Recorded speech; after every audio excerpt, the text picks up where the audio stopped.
Houston's police chief estimates his department made well over 2,000 water rescues since early this morning. How about that number for perspective? Those rescues are still happening right now as we speak. J.D. Miles north of Houston tonight.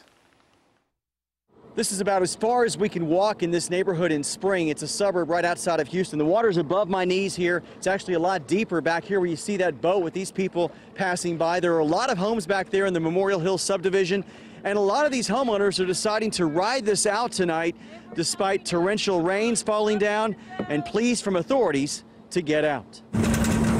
Just getting a rescue boat into the water isn't easy, as James Smith and his wife Dawn found when they volunteered their fishing boat to help with rescue efforts. You got senior citizens, kids, people that are locked in, so we'll get in there and see what we can do to help them. We got people down here. The Smiths headed into a flood-ravaged neighborhood in the North Houston suburb of Spring. They can either come down Linwood off of Hardy. They navigated through streets where mailboxes and cars are partially or totally underwater. I know there's a woman right over here. She has tested off. But where many homeowners have been staying put. I'm just surprised at the amount of people that stayed in their houses. I've been around water my entire life, and when it starts rising, you have no idea how high it's going to get. And to stay in your house at this point, I think is very dangerous. We're just trying to help. This scene played out over and over, as many here say they will head upstairs or to their rooftops if the water rises. But the Rowans took the offer for a boat ride out of harm's way, along with their dog, leaving all their possessions behind except a suitcase. 56 years worth of stuff. Wow. You know, we put the pictures up high in the, all that, so. I got 1903. As darkness fell, authorities told residents this would be their last chance tonight for a rescue. That's because of the danger the water poses at night. But the Smiths unloaded their human cargo and plan to go back out and look for as long as it takes.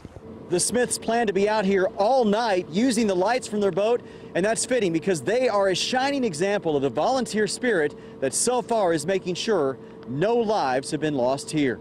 In Spring, J.D. Miles, CBS 11 News. All right, J.D., thank you so much. You have to see, this is a major city here in the United States of America. This is Houston.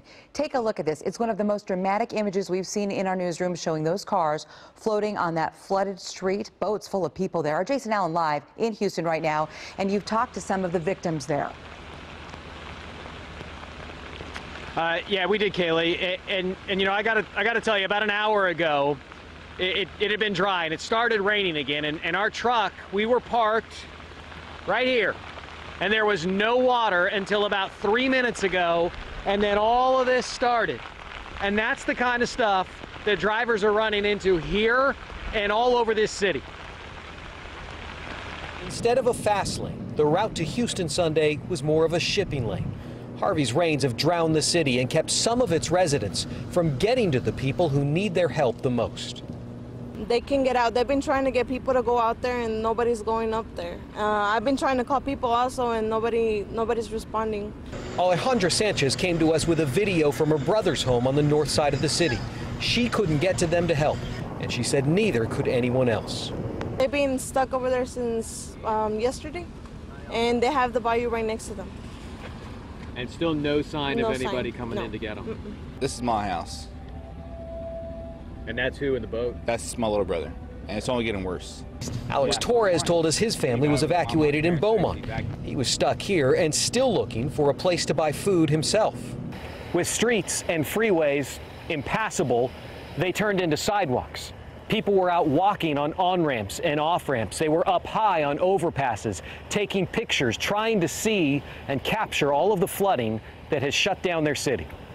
The water rose so high, even the animals that can fly above it needed help to escape.